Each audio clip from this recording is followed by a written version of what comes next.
성경 말씀 요한계시록 1장 8절 말씀을 같이 봉독하도록 하십시다. 주 하나님이 가라사대 나는 알파와 오메가라 이제도 있고 전에도 있었고 장차 올 자요 전능한 자라 하시더라. 아멘.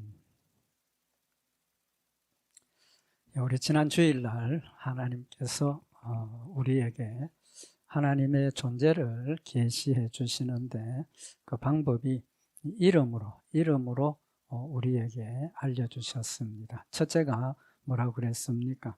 하나님께서 나는 알파와 오메가라. 알파와 오메가라는 사실을 통해서 하나님이 어떤 분이신가 하는 것을 우리에게 교훈하시는 말씀을 상고를 했습니다.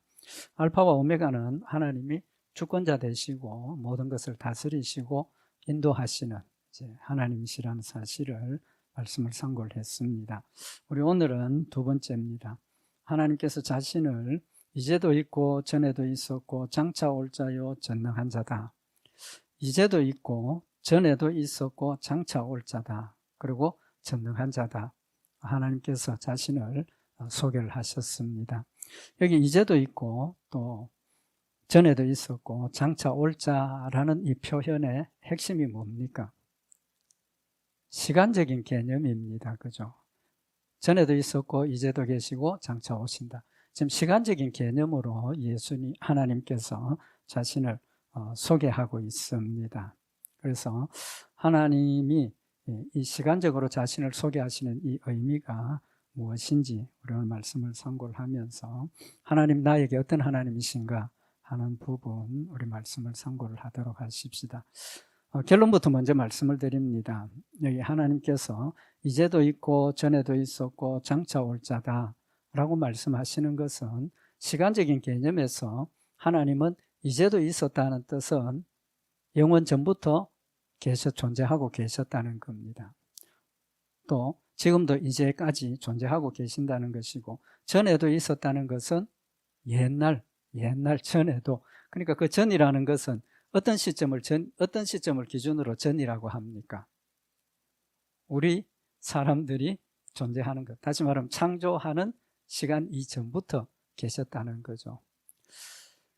그러신 분이 이제까지 계속 존재하고 계시고 장차 오신다. 장차 오신다는 의미가 뭡니까? 심판하러 오신다는 거죠. 그러니까 현실 이 세상의 끝이고 천국의 시작이 되는 거죠. 역시 시작의 의미를 우리에게 말씀을 하시는 겁니다. 그래서 하나님은 이제도 존재하시고 전에도 계셨고 우리 만물이 창조되어서 존재하기 전에부터 계신다는 뜻입니다. 그래서 하나님께서 이 의미를 이름으로 말씀을 해주셨습니다. 그 이름이 두 가지로 말씀을 하시는데 첫째는 여호와 하나님, 여호와라는 이름으로 말씀을 하십니다. 두 번째는 스스로 있는 자다라고 표현을 하십니다. 그래서 여호와도 또 스스로 있는 자도 또 이제도 있고 전에도 있고 장차 올 자라는 그 세 가지 의미가 시간적인 개념을 가지고 지금 우리에게 하나님을 소개하시는 이름이라는 겁니다. 그런데 이 여호와라는 이름이 제일 먼저 언급이 된 때가 어디입니까? 창세기 2장입니다. 하나님께서 천지를 창조하실 때 하나님께서 자신을 여호와라고 소개를 하십니다. 창세기 2장 4절에 보면 여호와 하나님이 천지를 창조하신 때에 천지에 창조된 대략이 이러하니라. 천지를 창조하시는 분이 누구라는 겁니까? 여호와 하나님이시라는 겁니다. 여호와라는 거죠. 그 다음에 여기 하나님의 의미를 두 번째로 소개하시는데 그 여호와 하나님이 스스로 계시는 하나님이라고 밝혀주십니다. 언제 밝혀주시느냐 하면 모세에게 사명을 주시고 애굽으로 내려가서 이스라엘 백성들을 인도해내라, 구출해내라 라고 하실 때 하나님께서 모세에게 찾아오시죠. 하나님께서 모세에게 내가 너를 보내겠다 하실 때 모세가 하나님께 질문을 합니다. 출애굽기 3장 13절에 보면 모세가 하나님께 고하되 내가 이스라엘 자손에게 가서 이르기를 너희 조상의 하나님이 나를 너희에게 보내셨다 하면 그들이 내게 묻기를 그의 이름이 무엇이냐 하리니 내가 무엇이라고 그들에게 말하리까.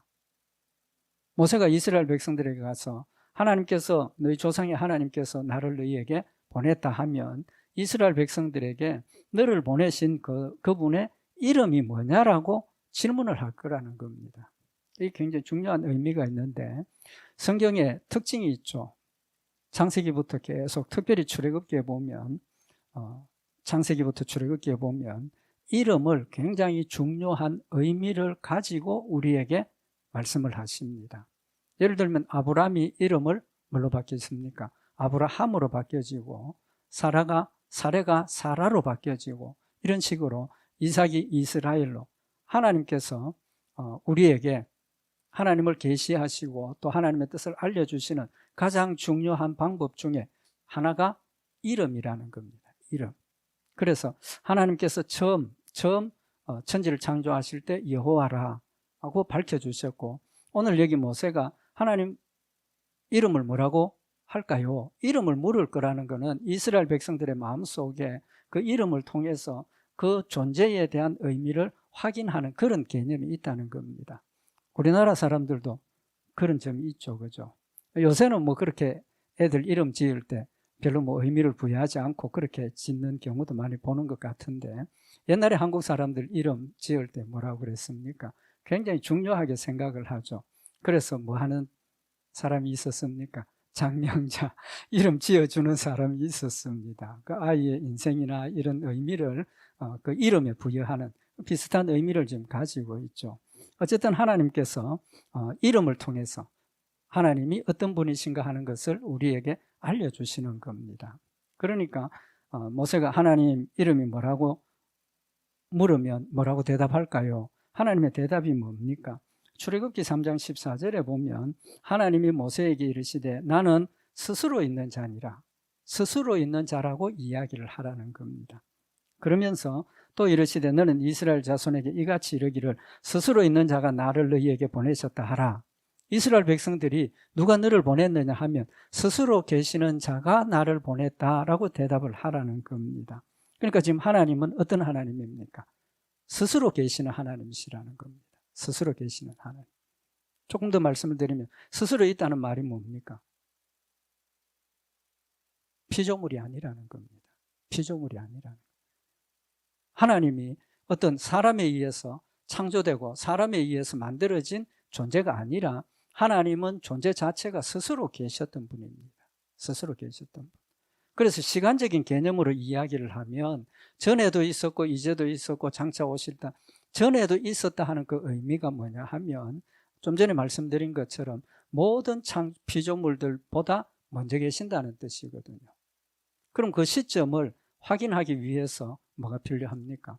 언제 시작되었는지를 찾아 올라가 봐야 되지 않습니까? 그런데 창조의 시점부터 찾아 올라간다는 것은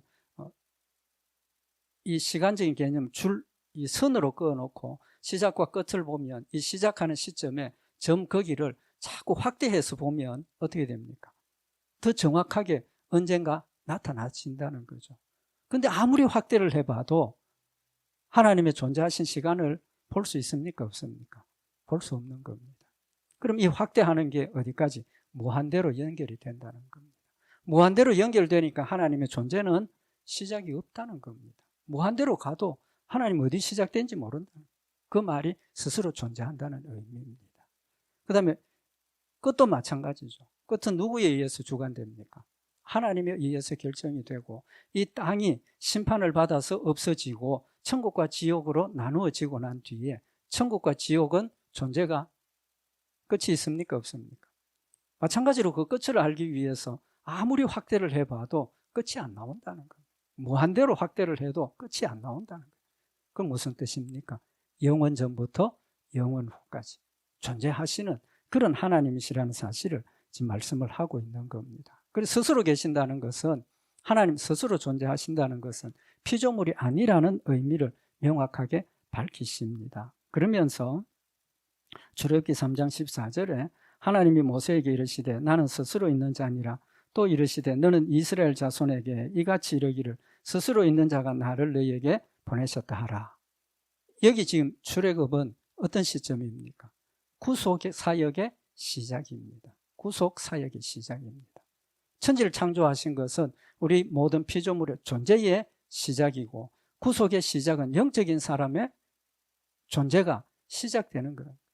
영생의 존재가 시작이 되는 시점이라는 사실입니다. 그러면서 15절에 하나님께서 뭐라고 말씀을 하시느냐 하면, 너 모세에게 다시 말씀하시기를, 너 가서 이스라엘 백성들에게 이르기를, 이삭의 하나님, 야곱의 하나님, 아브라함의 하나님, 이삭의 하나님, 야곱의 하나님이 뭐라고 그랬습니까? 여호와 하나님이다 라고 말씀을 하십니다. 그래서 여호와라는 이름을 여기서 다시 한번 확인을 해 주시고, 영원한 이름이다. 또 하나님이 특별히 여호와라는 이름에 대대로 기억할 표현이라 그랬습니다. 대대로 기록할 표현. 하나님 이름이 많지 않습니까? 그죠? 많습니다. 그죠? 여호와 하나님, 전능하신 하나님, 전지전하신 하나님, 이름이 많지만 특별히 이 여호와라는 이름에 대해서 하나님이 특별한 의미를 부여를 하고 계시는 겁니다. 대대로 기억할 나의 표현이라.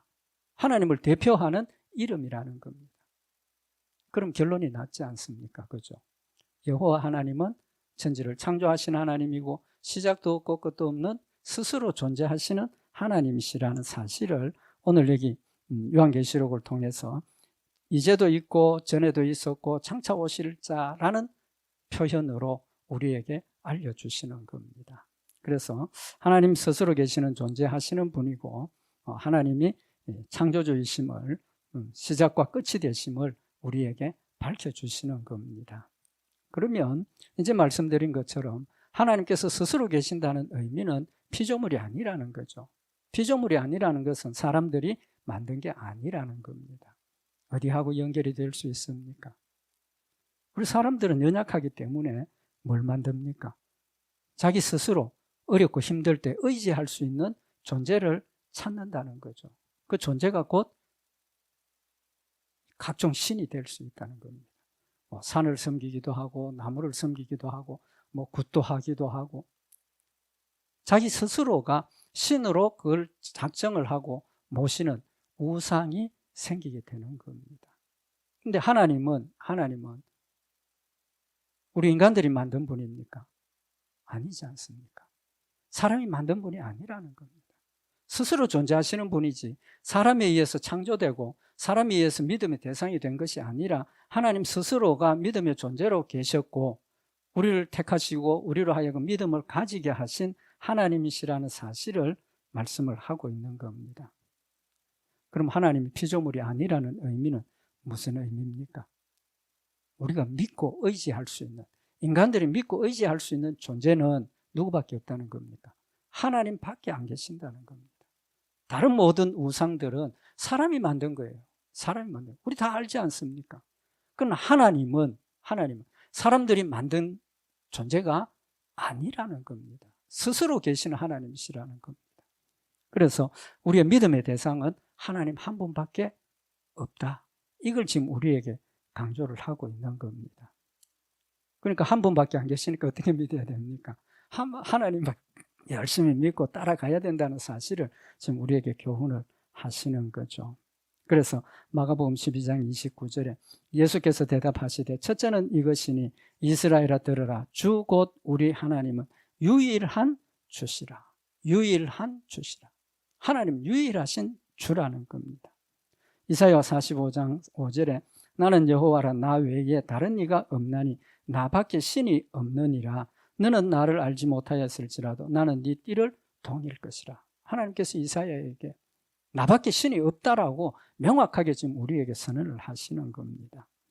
이어서 6절에 이스라엘의 왕인 여호와, 이스라엘의 구속자인 만군의 여호와가 말하노라. 나는 처음이요 나는 마지막이라. 나 외에 다른 신이 없느니라. 처음이요 마지막이요. 스스로 계시고 우리가 믿을 수 있는 대상은 하나님 한 분밖에 안 계신다는 사실을 말씀을 하시고, 신명기 4장 35절에 이것을 네게 나타내심은 여호와는 하나님이시요 그 외에는 다른 신이 없음을 네게 알게 하려 하심이라. 하나님께서 이름을 가지고 우리에게 우리의 믿음의 대상은 하나님 한 분밖에 없다라는 사실을 명확하게 알려주시는 겁니다. 왜 여호와라고 하느냐? 하나님 한 분밖에 안 계신다. 유일하신 하나님이시라는 사실을 우리가 마음에 늘 새기라고 이름을 통해서 우리에게 주시는 겁니다. 그래서 하나님만 믿고 의지하라. 하나님만 믿고 의지하라. 그 말은 다른 말로 표현하면 뭡니까? 이제까지 말씀드린 것처럼 우상 숭배하지 말라는 겁니다. 우상 숭배하지 말라는 겁니다. 좀 전에 말씀드린 것처럼 우상은 사람들이 만든 겁니다. 신명기 4장 28절에 너희는 거기서 사람의 손으로 만든 바 보지도 못하고 듣지도 못하며 먹지도 못하고 냄새도 맡지 못하는 목석의 신들을 섬기리라. 하나님께서 이스라엘 백성들이 애굽에 들어가면, 가나안 땅에 들어가면 가나안 땅에 있던 사람들이 섬기던 우상을 너희도 섬기게 될 것이다 라고 미리 말씀을 하십니다. 정해놓았기 때문에 그렇습니까? 아니죠. 하나님이 정해놓으신 것은 이스라엘 백성들이 하나님만 믿고 의지하고 하나님을 섬기도록 정해놓으셨습니다.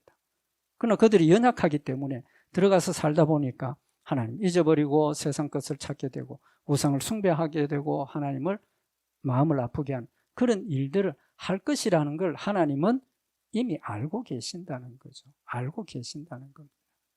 우리도 마찬가지입니다. 우리를 하나님의 자녀로 삼아주시고 믿음 주셔서 하나님을 섬기도록 하셨지만 우리도 어떻습니까? 넘어집니다. 잘못됩니다. 하나님 알고 계신다는 거죠.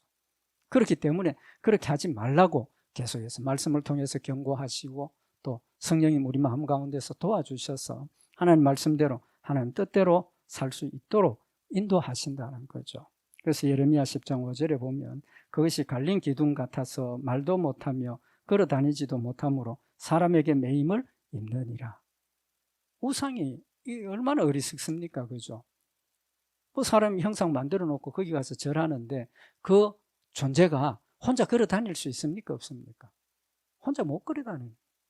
누구에게 매여 있습니까? 사람에게 매여 있는 겁니다. 사람이 들어서 옮기고 사람이 들어서 하고 또 거기다 빌고 도와달라고 하고 얼마나 어리석은 모습임을 우리에게 지금 밝혀주고 있다는 거죠. 하나님은 스스로 존재하시는 분입니다. 스스로 존재하시는 분. 그래서 지난 주일날 말씀을 참고했던 것처럼 하나님은 하나님, 전능하신 하나님, 전지하신 하나님, 스스로 존재하신 하나님께서 우리 택한 백성들뿐만 아니라 자신이 창조하신 그 모든 일들을, 모든 것들을 뭐 하고 계십니까? 다스리고 계신다는 거예요. 하나님 뜻대로, 하나님 원하시는 대로 하나님 영광 받을 수 있도록 지금도 하나님께서 직접 간섭하시고 다스리고 계신다는 사실을 말씀을 하고 있는 겁니다. 이제 우상이라고 이야기를 하면 금방 어떤 생각이 들었습니까?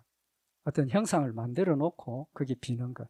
그래서 하나님께서 우리에게 형상을 보여주시지 않은 이유가 하나님 형상을 보여주셨으면 우리도 그 형상을 만들어 놓고 섬길 가능성이 있다는 겁니다.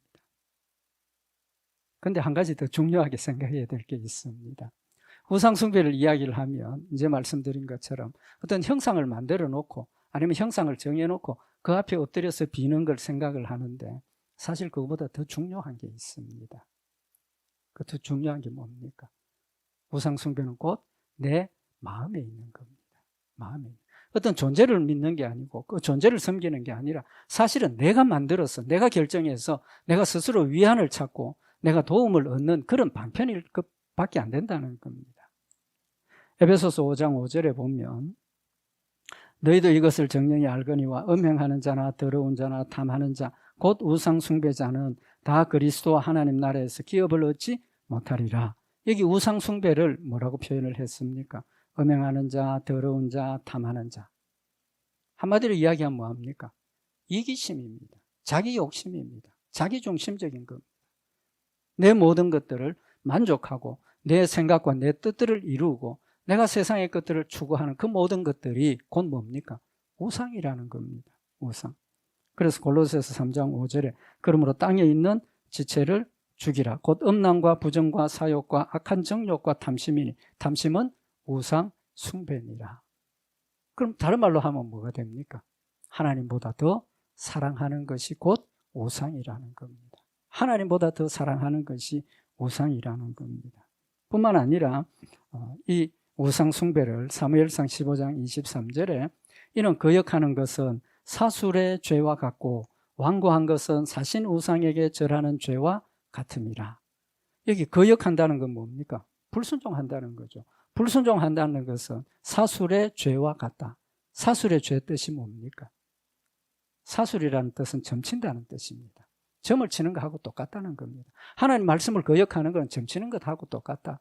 그러니까 제가 이 말씀 생각해 볼 때 우리가 하나님의 말씀을 순종할 거냐 안 할 거냐, 그렇죠. 순종할 거냐 안 할 거냐, 그게 곧 뭡니까? 점치는 걸로 지금 이야기를 하고 있는 겁니다.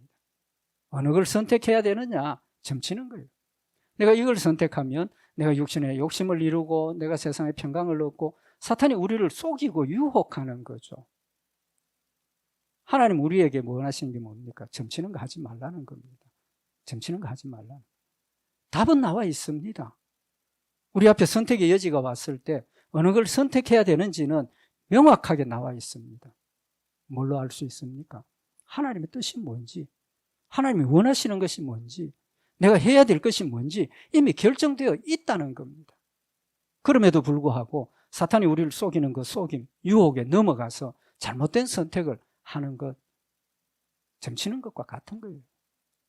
점칠 필요 없습니다. 명확하게 하나님께서 주신 말씀대로 순종하면 되는 거예요. 완고한 것은 사신 우상에게 절하는 죄와 같다. 완고하다는 뜻이 뭡니까? 고집스럽다는 거죠. 회개치 않는다는 겁니다.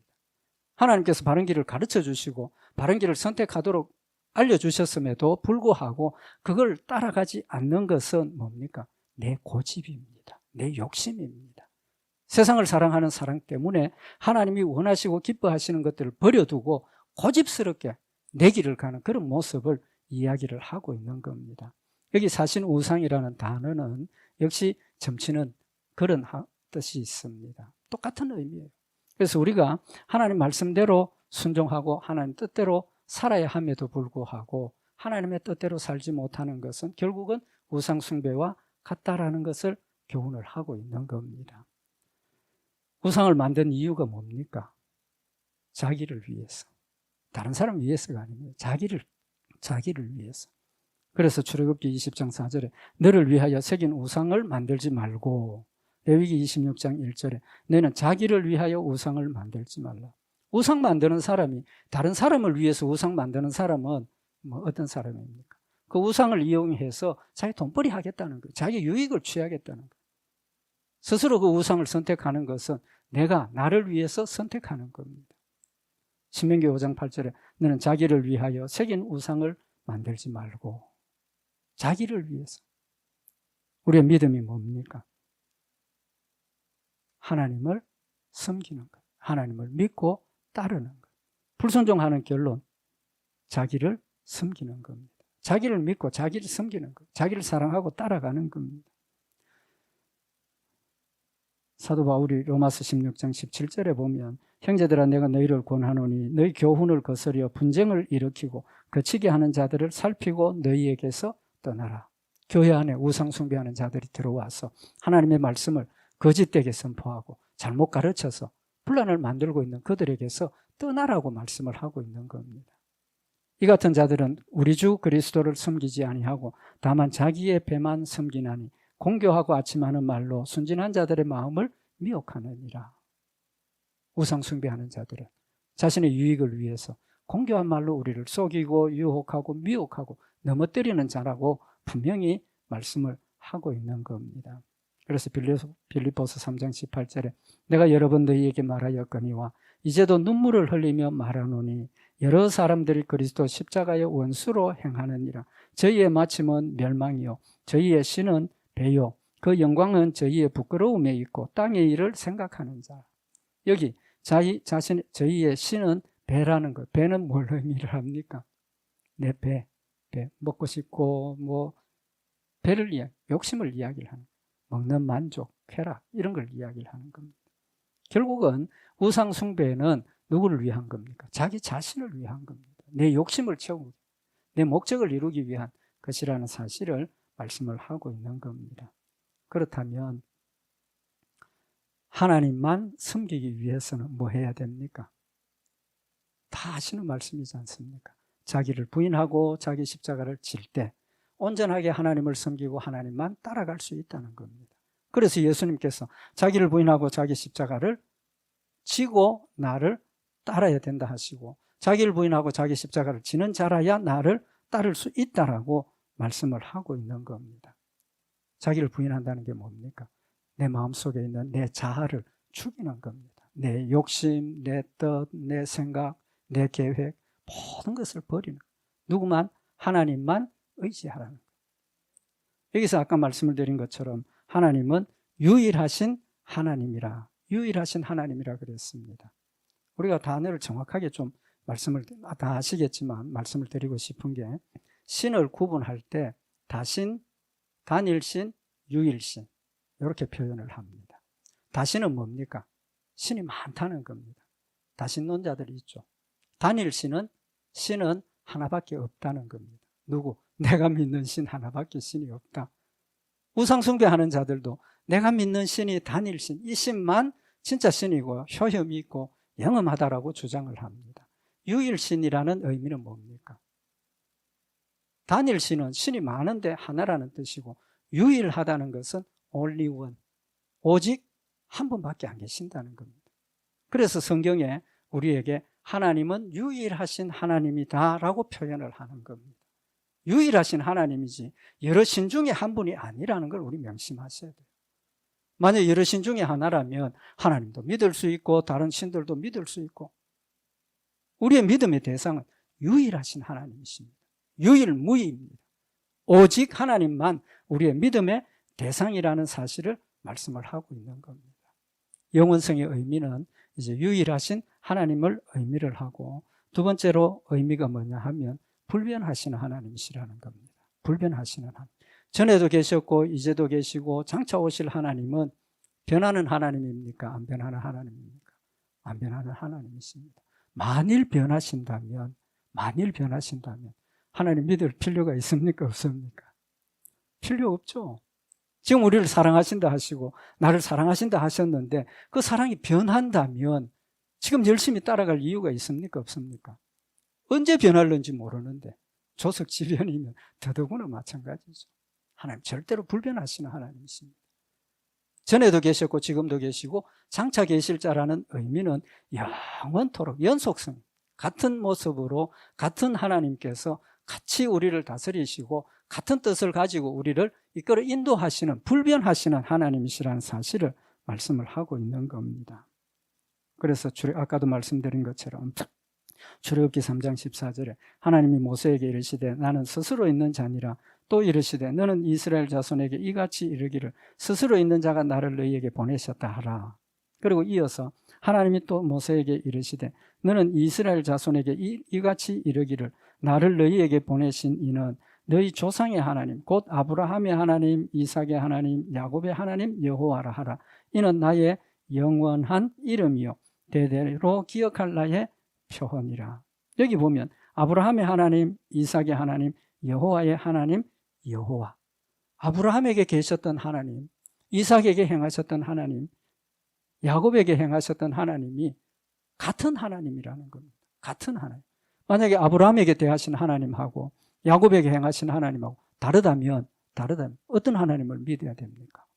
어떤 하나님을 믿어야 됩니까? 하나님 영원 불변하시다는 사실을 말씀을 하시면서 여호와라 라고 말씀을 하시는 겁니다. 불변하신다는 뜻. 하나님의 불변을 믿기 때문에 우리는 하나님을 믿을 수 있다는 겁니다. 예를 들면 사도 바울을 한번 생각해 보십시다. 사도 바울이 예수 믿기 전에는 어떤 사람이었습니까? 제일 앞장서서 예수 믿는 성도들을 핍박하고 교회를 무너뜨리려고 공격했던 사람입니다. 그런데 그가 변화되고 하나님께서 그를 변화시켜서 누구보다도 훌륭한 사도로 하나님의 일을 하게 하신 것입니다. 만약에 하나님께서 사도 바울을 창세전에 택하셨죠. 택하셨기 때문입니다. 택하셨는데 사도 바울이 이제 말씀드린 것처럼 하나님을, 예수를 믿기 전에는 가장 앞장서서 반대하고 배척하고 공격하고, 그거 가만 볼 수 있습니까? 변하시는 하나님이시라면 사도 바울이 그런 모습일 때 당장 제거해 버리실 수 있다는 겁니다. 그럼에도 불구하고 그를 변화시키시고 가장 훌륭한 사도로 세우셔서 주의 일을 감당하게 하시는 하나님이십니다. 뭡니까? 하나님의 사랑, 하나님의 택하심이 불변이라는 겁니다. 우리의 조건과 우리의 상황, 우리의 모습은 아무 상관없이 하나님께서 나를 사랑하시고 결정하시고 하나님의 자녀로 불러주셨기 때문에 내 모습은 어떤 모습이라도 절대로 변치 않는다는 겁니다. 얼마나 극악하게 하나님을 대적했습니까? 얼마나 앞장서서 예수 그리스도를 반대했습니까? 그럼에도 불구하고 하나님 참으시고 그를 돌이키시고 이렇게 세워서 주의 일들을 감당하게 하신 모습을 하나님, 불변하신 하나님이시라는 것을 우리에게 보여주시는 겁니다. 베드로는 어떻습니까? 베드로는 12제자 중에 한 사람으로서 예수님 따라다니면서 뭐라고 그랬습니까? 예수님, 나 죽는 데까지 따라갈 준비되었습니다. 큰 소리 쳤지 않습니까? 심지어 예수님 잡히시려고 할 때 칼을 가지고 말고의 길을 베었을 정도로 열심히 있었던 사람입니다. 그런데 어떻게 됐습니까? 예수님 말씀대로 3번을 부인했습니다. 심지어 저주하면서까지 나 예수 모른다라고 부인을 한 사람입니다. 우리 같으면 배신감이 아마 넘쳐났을 겁니다. 죽기까지 따른다 했는데 금방 돌아서서 모른다 하고 도망가버리는 그런 모습. 우리 인간의 모습을 보면 마음이 어땠겠느냐. 그럼에도 불구하고 하나님께서 그를 다시 회복시키시고 믿음을 가지게 하시고 주의 일들을 감당하게 하시는 하나님이시라는 겁니다. 불변하신 하나님이십니다. 내 모습이 어떻든지 간에 내 상황이 어떻든지 간에 하나님 절대로 변치 않습니다. 날 사랑하시는 것. 그건 의미가 뭡니까? 하나님만 믿고 의지하라는 겁니다. 내가 당하는 형편, 지금의 상황, 이 모든 일들이 나를 낙심하게 하고 절망하게 하고 정말 하나님이 계신가 하는 의심이 생길 만한, 아니 의심이 생기는 그런 상황에서도 의심하지 말라는 겁니다. 현실의 조건이 하나님 나를 사랑하느냐 안 하느냐를 판단하는 기준이 아니라는 겁니다. 오직 하나님, 유일하신 하나님만이 우리의 믿음의 대상이고 유일하신 하나님만이 우리가 믿음으로 따라가는 분이라는 사실을 지금 우리에게 교훈을 하시는 겁니다. 마지막으로 하나님께서 자신을 전능한 자라 그랬습니다. 전능한 자. 불변하신 하나님, 나를 사랑하시는 하나님, 전능하신 분입니다. 전능하신 분이니까 모든 일을 하실 수 있습니까? 없습니까? 할 수 있습니다. 천지를 창조하신 하나님이십니다. 내가 어떤 상황에 있더라도 절대로 나를 놓치지 않습니다. 절대로 나를 지옥에 가도록 그냥 버려두시지 않습니다. 전능하신 하나님이시기 때문에. 결론이 뭡니까? 하나님께서 우리에게 자신의 불변하시는 하나님, 영원 전부터 영원까지 스스로 존재하시는 하나님, 유일하신 믿음의 대상이라는 사실을 우리에게 명확하게 밝혀주시는 이유가 뭐겠습니까? 믿음입니다. 내가 믿을 수 있도록. 우리의 연약함을 아시기 때문에 절대로 나를 버리지 아니하시고 어떤 일이 있어도 나의 사랑이 변치 않는다는 사실을 우리에게 알려주셔서 세상 일 때문에 지금 나한테 닥쳐진 이런 문제들 때문에 의심하고 낙심하고 절망하지 말고 하나님의 사랑을 믿고 하나님을 의지하고 하나님을 따라오라라고 우리에게 믿음을 도와주시는 하나님이신 겁니다. 이제까지도 그런 믿음으로 살아오신 줄 믿습니다. 앞으로 우리에게 어떤 일이 있더라도 어떤 경우라도 절대로 믿음 흔들리지 말고 유일하신 하나님, 나를 사랑하시고 나를 지키시고 인도하시고 천국까지 데려가시는 하나님이심을 다시 한번 마음에 새겨서 믿음 가운데 있어서 늘 자기를 부인하고 자기 십자가를 지고 사탄의 유혹을 물리치고 승리하는 우리 복된 성도들 되시기를 바랍니다. 기도드리십시다. 살아계시고 저희들 사랑하셔서 지금까지 하나님의 사랑 가운데 저희들 인도하신 하나님의 은혜를 진심으로 감사를 드립니다. 악한 마귀 사탄은 여러 가지 일들을 통해서 우리의 이런 믿음을 흔들어 놓고 의심하게 하고 때로는 하나님을 대적하고 원망하게 하는 것이 있지만 그럼에도 불구하고 하나님 절대로 나를 놓지 아니하시고 붙들어 인도하셔서 주의 뜻대로 아름답게 이루게 하시는 하나님이심을 다시 한번 이 시간 마음에 새기게 하시고 흔들리지 않는 반석과 같은 믿음 위에 서서 끝까지 주의 일들을 충성하고 헌신하며 섬기는 승리하는 복된 성도들 되도록 주님 인도하시옵소서. 우리 주 예수 그리스도 이름으로 기도드리옵나이다. 아멘.